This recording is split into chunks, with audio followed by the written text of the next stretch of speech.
Hey everybody, welcome back to another episode of Big Questions, Small Steps. My name is Amanda and I'm so glad that you could join me today. So recently I posted a video about the hierarchy in Catholicism and I've got some great feedback from that, and the biggest feedback was, okay, so explain the hierarchy in the Protestant movements. And that made me think a bit. I did grow up in the United Church of Christ, which is one of the Christian denominations that's not Catholic. But the hierarchy looks different in each of the different denominations. So it took some thinking as far as how I could explain it in a way that would make sense. So I personally am a fan of visuals, and they help me understand more challenging concepts or unfamiliar concepts. So today, to explain the hierarchy for Protestants, I am going to use some plants as references, okay? So I'm going to start by explaining the UCC, or the United Church of Christ, in its entirety, and then I'll talk about just two other Protestant denominations and how their hierarchy and structure is slightly different, okay? So bear with me if you will, because it's gonna get messy. That's just how it is. Okay, the UCC, the best way I can think of to describe the hierarchy is to think of a flower. Okay, for the Catholic movement, we had the steps or the pyramid. For the Protestant movement, particularly the UCC or United Church of Christ, we're going to think of a flower. Okay, I'm going to have a little diagram over here. On the flower, you have the head of the flower with the petals surrounding it. You have a stem, you have leaves, you have within the ground the roots and the seed that was planted initially, and then you also have the sun and the rain, okay? That is needed in order for the flower or the church to grow and flourish, okay? With me so far? Okay, so to start, I'm gonna go in order of the hierarchy from top down. For the Catholic faith, we went from the bottom up. We're going to go the other way around just for the sake of understanding the visual in the Protestant movement. So at the very top for the Protestant hierarchy in the United Church of Christ is a position known as General Minister / President, or the abbreviation is GMP. And there just was a new minister elected to that role, and her name is Karen Georgia Thompson. Okay, and the only requirement to get to that position is you need to have leadership experience and you need to have your theology degree. Okay, you don't have to have a doctorate in theology, you just have to have a theology degree. So a bachelor's would be just fine. You have to have some leadership experience and you have to know the United Church of Christ quite well, so you can speak to them. The general minister / president role oversees everything, but really their main job is to be the spokesman. Okay, so if there are political things going on and they want to know how the UCC feels about it, the general minister or the president will be the one to make a statement. Now, the general minister or president doesn't necessarily have power over the individual churches. They're kind of like the overseer, if that makes any sense at all. Okay, now the general minister works very closely with the UCC board. Okay, so these are different people who have experience in leadership roles, have experience as pastors. Maybe they have a law degree, maybe they have background in financial support. It's all these different people with different expertise, and they basically are the governing body that makes big general statements and ideas for the UCC individual churches. So for example, the UCC board does not necessarily have the power to say, oh, your church is going to do this. No, that's not what they do. But they take what's happening in society and they say, okay, if your church chooses to do something, we have these options for you. If your church doesn't choose to do it, that's okay. Okay? So they focus on the guiding principles of the United Church of Christ. Everything does. But they are one in love and they are there to be the hands and feet of Christ. That's their main goal. So the UCC board will present this idea. So for example, when they were talking about having homosexuality represented in the church, and would a UCC pastor be okay presiding over a same-sex union or wedding? Would that be okay? What the board decided, and they decided that after getting feedback from the step that I'm going to talk to you about next, they decided that if a church wanted to allow their pastor to do that, or their minister to do that, then they would have their support. But the church could not force a pastor to do this if it was not in alignment with their personal beliefs. Okay? So they put guidelines out there, but it's really for the individual churches to choose which ones they're going to do and to what extent. Okay? Now, underneath, so the son is the general minister president. Okay? He's there. He's the spokesperson, or she currently, because we have a Karen. They're there. They're sharing their light. They're making their presence known. Okay? The board is also important because they give insights. So the board in my picture, when I'm thinking of the hierarchy for the Protestants, is raindrops. Okay? Without the board, the church won't have motions to go on. They won't have feedback. So you need those raindrops in order for the flower to flourish. So the board would be the raindrops. Okay? Now, moving down, the next level is what's called the General Synod. General Synod is representatives from each region that there are churches. Not everybody, not every church is represented, but it's a small collection of people representing the church as a whole. Okay? And they are the ones that do the most work regarding policies. So if they think that churches should be able to do communion in different ways or use different ideas, if they want to allow baptism of certain things, if they want to allow their ministers to do different things, the General Synod is where most of that fine-tuning and rehashing goes out. The General Synod's information then goes up to the board and the president, and they make the broad statements, okay? Now, to get to the General Synod, all you have to do is be a volunteering member of the United Church of Christ. That's it. That's it. Typically, there are not a ton of people who want to be on the General Synod because it's a lot of meetings and it doesn't pay anything, and it's just not something that a lot of people find great interest in. So, but the General Synod is actually the seed.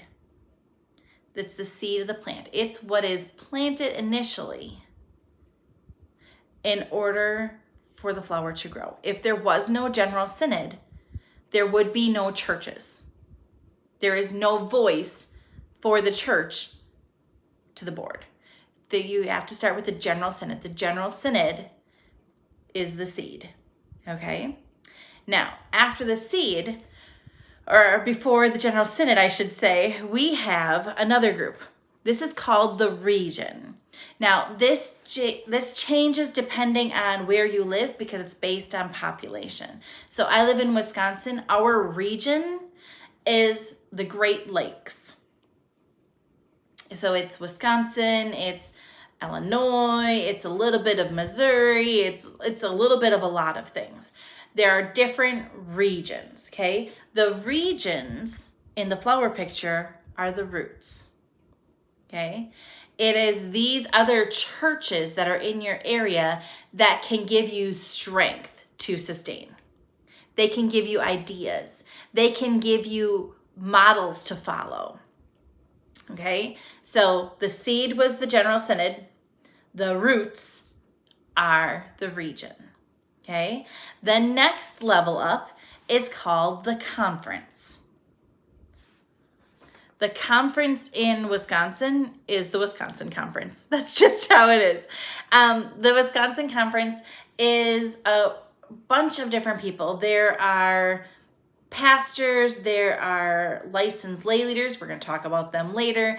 There, again, are secretaries. There are people who have different expertise, and they support a bunch of churches within that geographical area. Okay, so we just said the seed was General Synod. The region is the roots. The conference is the stem. They are the ones that support your church. They are the ones that really help it to flourish. Okay? General Synod. I'm sorry, not General Synod. My apologies. It's the conference. So in Wisconsin, our conference minister is named Franz Riegert, and he's actually quite well known across Wisconsin. Very personable, very knowledgeable, a great resource, particularly for pastors. Okay, now, after you have the stem of the flower, in order for it to grow, it needs leaves, right? Right. So that would be your association. Again, in Wisconsin, the conference is Wisconsin. Our association is by the different regions of Wisconsin. Okay, so the church that I belong to was part of the Northeast Wisconsin Association. Okay, so that would be the leaves. They are the churches that are closest to you. You typically have a little more support on the pastoral level in those associations. Okay, so you have the leaves. Your sister churches, your brother churches in your general area will help you. You can combine different services. If your church is struggling financially, there have been churches that it's called yoking, that they will kind of join together and they will have one pastor that services both churches so they can share the burden of that financial. That's just how it works. So the stem is the conference, the leaves are the association. Okay, now coming to the head of the flower. In the middle is each individual church. In the United Church of Christ, each individual church chooses what it wants to do as far as what policies it's going to follow that are suggested by the UCC board and General Synod and what they're not. Okay? In that center is the church. Now, if you've ever seen a sunflower before, you know all those little seeds are in the middle of that. All those little seeds are the people of your congregation. In the United Church of Christ, the people are the ones that have the ultimate power. In the United Church of Christ, typically any decision that's going forward, the people vote on it. Okay? The petals that come around that innermost seed, or not a seed, the flower head, so that sunflower with all the seeds, all those different petals that come off are different branches of the church. So you have in there pastors, okay? Each church in the United Church of Christ calls or welcomes their own pastor. They put out job descriptions, they look through applications, they interview people, they do a practice service, and then the congregation is the one that ultimately votes that yes, we want you, or no, we don't want you. It's the people's power. Okay, so in those petals, you have the pastor, you have licensed lay leaders who are like pastors, but they can't do all the different things. Pastors typically have to have a theology degree. Again, it does not need to be a master's degree. It does not need to be a doctorate. It has to be a theology degree. And they have to be endorsed by the United Church of Christ. Okay? That's just they know some of the background of what they're preaching. But licensed lay leaders, it's 2 to 4 years depending on where you go. And basically you gain more knowledge about the Bible and about what UCC believes. And then you also gain information about other religions and what they believe. And then as a licensed lay leader, you can do youth groups. You can be a youth director. You could lead certain services. You can assist with communion. Licensed lay leaders, depending on the church, because again, it's a church decision, a licensed lay leader could preside over a wedding or a funeral, or certain churches would say no. Licensed lay leaders can perform baptisms, and licensed lay leaders can certainly teach Sunday school and things like that. So you have the people that are the palm again of the seed, all the different people. They are the ones with the power. And then those petals around it, there is the pastor, there's a licensed lay leader. There are different committees that you can be part of. If you're very interested in education, for example, you might help be a Sunday school teacher, or you might be on the Christian ed team. There's also typically, now every church is a little bit different in the UCC, but there is a group of people that have been elected from the main people to kind of discern the information from the general synod, okay? Because it's a lot to have the whole church come together to vote on every little thing, voting on all the bills to be paid, voting on, okay, should we decide this? Should we not decide this? So they have what's called a consistory, or some call it a council. And it's a certain number of representatives from your congregation, your body of people that have said, okay, yes, I will agree to run. And then the people vote, and those people then serve on that committee, and they take care of more of the day-to-day things on a daily basis. They typically meet monthly to handle all of that. But again, it's a voted in thing. And if you are not pulling your weight on the consistory, or if you are making decisions that they do not view are appropriate for the church, they can ask for your resignation. If you move, or if you feel like that is not where you're supposed to be serving anymore, you can resign from that position, and they'll find someone else to fix it. If the pastor is all of a sudden doing things that they don't believe is appropriate for their pastor to do, the consistory would be the one to kind of put a check on the pastor and kind of put them in warning, like, no, we don't want you to do that. That's not okay. If a Sunday school teacher was doing something that they didn't like, the consistory would be the one to kind of check that. The consistory is the overseer of everything, okay? And within the consistory, it's made up of 2 different groups of people. At least it was in the church that I was a part of. It was made up of deacons and elders.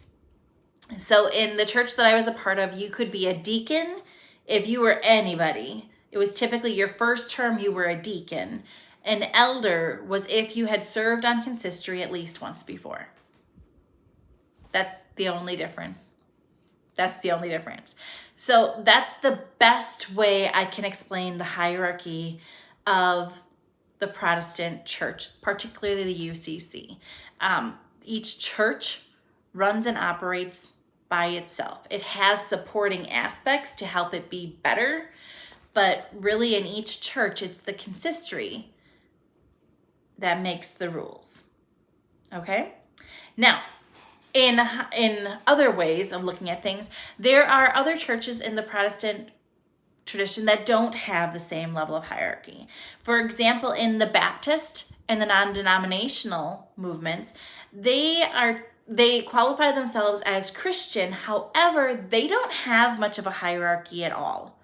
They have their branch, and that's about it. So for Baptist and non-denominational, I think of them more like wildflowers. They're like scattered throughout, and whatever they receive from their community is what they receive. And however they grow is how they grow. Everyone is independent. They operate and need their own things.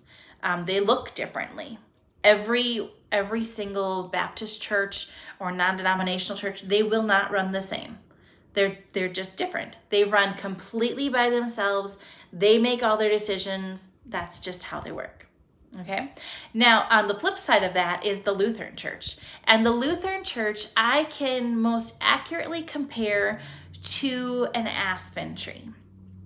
So aspen trees are typically grown, even if you plant one, there will be multiple aspen trees that grow because their root system underneath is all intertwined. They share the same root system. Okay, so it's called a strand when multiple pop up. And typically the trees are almost clones or copies of the others.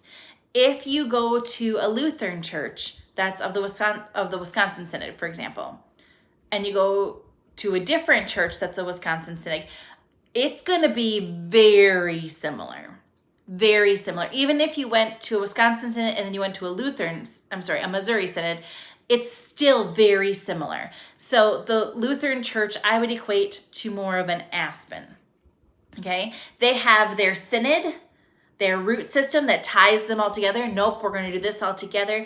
They do not call and elect their own pastors, for example.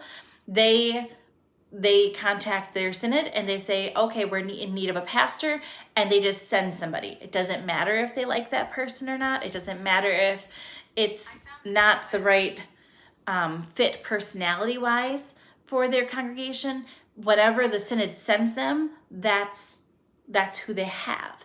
So there's much more uniformity. The synod is the one that kind of has the power, and then the people make the church as much as it can be. But at their core, they're very similar. So Lutherans, I would equate to an aspen tree. And the Baptist, I would equate to wildflowers. And the UCC, in my personal experience, I would equate it to a sunflower. Okay? So it's a messy connection, I'm sorry. But I hope that shed some light on their situation and how their hierarchy is slightly different than Catholicism's hierarchy. Until next time, bye-bye.